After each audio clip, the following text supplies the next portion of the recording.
Falar com o Américo Martins sobre essa lista de convidados, daqueles que não foram convidados, aqueles que nesse momento confirmam presença. O quanto que essa lista, Américo, dita os rumos da agenda internacional dos Estados Unidos sob a presidência de Donald Trump? Carol, o mais importante dessa lista, sem dúvida nenhuma, é o convite ao presidente da China, o Xi Jinping. E aqui nós temos que dar os devidos créditos, como a gente sempre faz. Criticamos quando é necessário criticar, como, por exemplo, essa questão do perdão presidencial que o Trump ameaça dar a esses golpistas nos Estados Unidos, mas também temos que dar os créditos quando as autoridades fazem coisas que fazem sentido e que são certeiras. O Donald Trump, por menos apreço que ele tenha para o jogo democrático nos Estados Unidos, ele deu um golpe de mestre ao convidar o Xi Jinping. Foi, de fato, uma manobra muito bem pensada e que vai ter repercussões, porque, obviamente, o Xi Jinping não iria a essa posse, até porque ele é um ditador de uma China comunista, não tem o menor apreço, muito menos do que o Donald Trump, pelo jogo democrático ou por eleições, então ele não iria cumprimentar a eleição americana, não iria fazer essa reverência tanto ao presidente eleito dos Estados Unidos como à democracia dos Estados Unidos, que é uma instituição que precisa ser muito preservada. Esse é o principal ponto.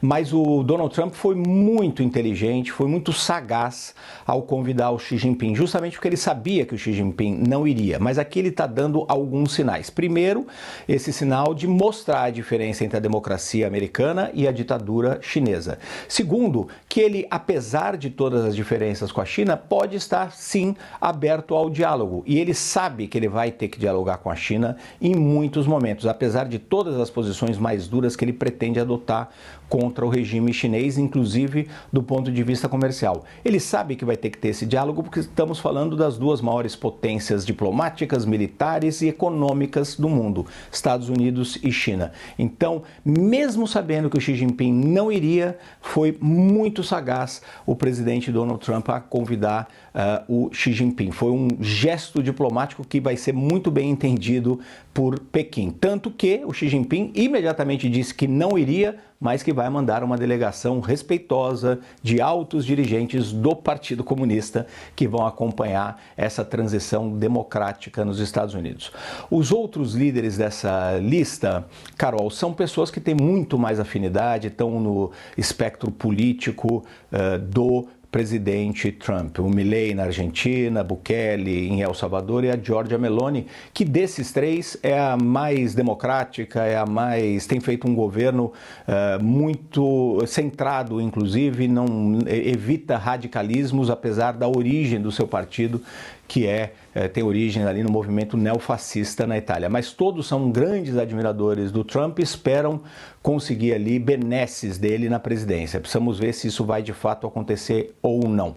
E o Putin, mesmo que ele seja convidado, não iria, não pode ir, porque senão ele teria que ser praticamente preso, embora os Estados Unidos não reconheça a legitimidade do Tribunal Penal Internacional, que emitiu aquele mandado de prisão, ficaria muito escancarado ali uma visita do Putin diretamente aos Estados Unidos. Isso não existe e é muito possível que, neste caso, o Trump nem o convide mesmo, porque para a China era um gesto que ele quis fazer, inclusive para mostrar ali a sua intenção de até dialogar com a China nos termos dele quando necessário. Para o Putin ele não precisa fazer esse gesto e ele ainda vai ter que lidar com a guerra na Ucrânia, que continua, infelizmente, matando muita gente e vai precisar também da participação do presidente eleito Donald Trump assim que ele estiver na Casa Branca. Desde essas movimentações de Donald Trump, que toma posse em 20 de janeiro de 2025, claro que a CNN vai acompanhar, inclusive, as primeiras medidas que devem ser anunciadas por Donald Trump por lá. Obrigada, Américo.